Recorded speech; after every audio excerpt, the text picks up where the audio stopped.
Hello students.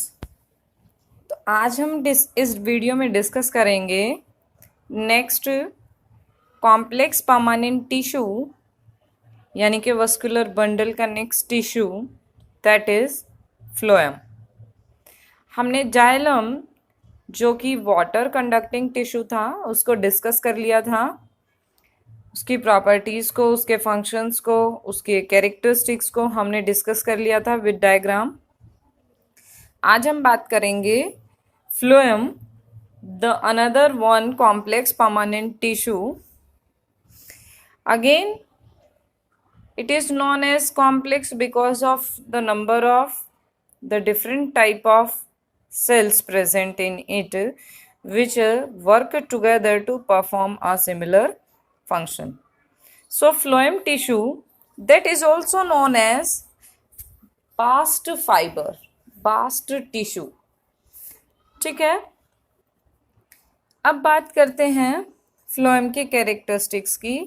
Phloem is also known as another conducting tissue because it conduct और it translocate food from leaves to another parts.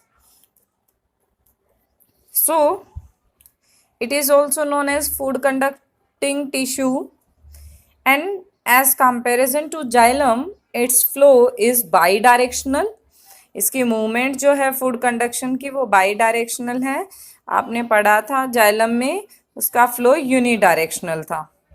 ठीक है, now इसका flow है from leaves to roots and to the upper parts. Now next is phloem has again similar like xylem the four type of cells. In xylem there was tracheids, vessels, parenchyma and fibers. Tracheids, vessels and fibers were the dead cells. In phloem there is sieve tubes, companion cells, phloem parenchyma and phloem fibers. So in phloem sieve tubes are all not completely dead. They have cytoplasm. They are thin walled. Not dense cytoplasm, but they have. So they are thin walled. No lignin deposition at all, and no thick cellulose cell wall. Phloem companion cells are again living with the nucleus with dense cytoplasm, and phloem parenchyma is completely again living. So there is only phloem fiber that is completely dead tissue. So as comparison to xylem, we can say that phloem have 3 living cells and 1 dead. So as comparison to xylem, or on the behalf of 3 living cells, we can call it as a living conducting tissue. ठीक है, तो हमें सबसे पहले किसी भी topic को पढ़ते हुए, किसी भी टिश्यू को पढ़ते हुए पहले उसके कैरेक्टरिस्टिक्स को पढ़ना पड़ेगा और फिर हम उसी के अकॉर्डिंग उसके बेसिक फीचर्स को फाइंड आउट कर सकते हैं। तो आप इस तरीके से रिवीजन के टाइम पर आप उसको फाइंड आउट कर सकते हैं और आपको रिवाइज करना आसान हो जाएगा। उन्हीं फीचर्स के अकॉर्डिंग आप उसके कैरेक्टरिस्टिक्स नोट डाउन करते जाइए।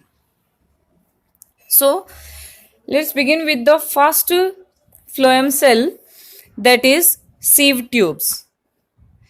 As you are seeing in the diagram, sieve tubes have this concave surface cell wall and they are perforated tube-like structure inside it. These are sieve tubes. The sieve tube cells at their ends have again the horizontal perforations, and that area is known as sieve plate, and the pores present in these are known as sieve pores. By the help of these tube like structure and pores, the phloem parenchyma help in conduction of food. These sieve tubes are also known as sieve elements. According to diagram, we can say they are cylindrical cells, thin walled, without a nucleus, and at their ends they have perforations. So these perforations have another name, sieve plates. So its main function is to conduct food material that is prepared in the leaves from leaves to lower and upper parts. ठीक है. So now move to the next, companion cells. Like xylem vessels, companion cells also help sieve tubes in conduction of food. Sieve companion cells are thin-walled, elongated, with dense cytoplasm, so they are known as living. They always remain associated with the sieve tubes, and they help in sideways conduction of food. By the help of these sieve pores and the living companion cells, it help in sideways conduction of food. ठीक है. So next बात करते हैं हम. So next हम discuss करते हैं next cells phloem parenchyma. Phloem parenchyma. Phloem parenchyma that is, आपको पैरेन्काइमा नाम से ही समझ आया होगा, that is living cells, thin walled, unspecialised क्योंकि कंप्लीटली डिफ्रेंशिएट नहीं होती हैं, living without lignin because of dense cytoplasm and prominent nucleus. Now this is the structure of phloem parenchyma. Nucleus भी है, साइटोप्लाज्म है, विक्यूल है, न्यूक्लियस प्रोमिनेंट स्ट्रक्चर है. ठीक है. So their main function is to store food and essential things, but another one is transfers food in the leaf veinlets and side cells. ठीक है. So they are also known as transfer cells. ठीक है, इसलिए इनको transfer sales भी कहते हैं. So next is phloem fibers. Phloem fibres की बात करते हैं. दे आर डेड फाइबर्स हैं, स्क्लेरेनकाइमेटस हैं अगेन, यानी कि लिग्निन डिपोजिशन बहुत ज़्यादा है. So they are also known as sclerenchymatous fibres. They are dead, highly lignified, long, narrow, again with pointed tips जैसा कि फाइबर्स में होता ही है. They provide mechanical strength, just mechanical strength. Example हैं इसके jute, hemp, flax fibres etcetera. So this is the diagram of complete phloem tissue. ये diagram बहुत बार पूछा जाता है. ये मैं आपको साथ साथ ड्रॉ करती, लेकिन फिर मैंने सोचा अलग से ही कर देती हूँ. This diagram is known as longitudinal section of phloem, और ये बहुत बार पूछा गया है और पूछा जा सकता है. ठीक है. ये देखिएगा डायग्राम में ध्यान से, सीव ट्यूब्स हैं, इनके जस्ट साइड में कंपेनियन सेल्स हैं, दोनों तरफ भी होती हैं. Then parenchyma cells, and they help, the companion cell help sieve tubes for transfer और translocation of food material. Now ये था हमारा vascular bundles, complex permanent tissue. बहुत बार इसके ऊपर डिफरेंस आता है बिटवीन जाइलम एंड फ्लोएम, तो आप लास्ट जो मैंने स्ट्रक्चरल डिफरेंस आपको थोड़ा बताया है उसी के बेसिस पर डिफरेंस लिखिएगा. पेज के दूसरी साइड हमने अभी डिस्कस किया है. तो जाइलम और फ्लोएम में आप उस तरीके से डिफरेंस बना सकते हैं. ठीक है. जाइलम में आपने देखा होगा कि वहाँ पर दो मेन कंडक्टिंग टिश्यू थे, ट्रैकिड्स एंड वेसल्स. यहाँ पर sieve tubes are the only main conducting tissue. ठीक है. वहाँ पर जाइलम में ऑलमोस्ट मैकेनिकल स्ट्रेंथ सभी प्रोवाइड कर रहे थे, बिकॉज डेड थे, और यहाँ पर फ्लोएम फाइबर्स ही मैकेनिकल स्ट्रेंथ प्रोवाइड कर रहे हैं। ठीक है, सो नेक्स्ट बात करते हैं special permanent tissue. Special permanent tissue, आपको याद है मैंने कहा था ये आपके सिलेबस में एनसीईआरटी में नहीं है, लेकिन मैंने एक छोटा सा फ्लो चार्ट आपके लिए बनाया है।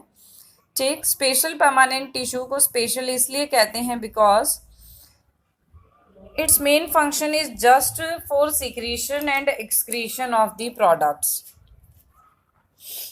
It is of three types. One is lenticephorus, second is glandular and third one is hydatodes. lenticephorus नाम से याद करने की कोशिश कीजिएगा। लेटेक्स, लेटेक्स सिक्रीट करने वाली सेल्स। ठीक है, इसीलिए इसको लेटिसिफेरस टिश्यू कहा जाता है, सॉरी स्पेशल परमानेंट टिश्यू कहा जाता है, जिसमें एक सेल्स हैं लेटिसिफेरस सेल्स और लेटिसिफेरस टिश्यूज। ये सेल्स का स्ट्रक्चर ट्यूबुलर होता है, इसलिए ट्यूबुलर सेल्स हैं। They secrete special kind of fluid that is known as latex, and this latex is white slimy sticky substance that is composed of tannin, protein, mucilage and rubber. So examples हैं banyan tree, rubber tree, they secrete latex. ठीक है, oleander plant. The next is glandular, glandular tissue in special permanent tissue. This glandular tissue present in the form of some glands, small glands, and this tissue secretes gum, resins, mucilage, oil and digestive enzymes. So next है hydathoid tissue. hydathoid, its main function is just to exude water. आपने देखा होगा plants की leaves पर morning में water droplets होती हैं, या कभी कभी उनके मार्जिन्स पर, लीफ मार्जिन्स पर वाटर की ड्रॉप दिखाई देती है। So they exude extra water from the special pores that are known as hydathodes. Example हैं nasturtium and colocasia. So this was all about the plant tissue complex and special. Simple special permanent tissue, special permanent tissue. ठीक है, special permanent tissue, ये था हमारा अब तक plant tissue, जिसमें हमने मेरिस्टेमेटिक एंड परमानेंट दोनों को डिस्कस किया है। फिर परमानेंट में हमने सिंपल, स्पेशल एंड कॉम्प्लेक्स तीन को डिस्कस किया है, और मेन है हमारे स्पेशल एंड कॉम्प्लेक्स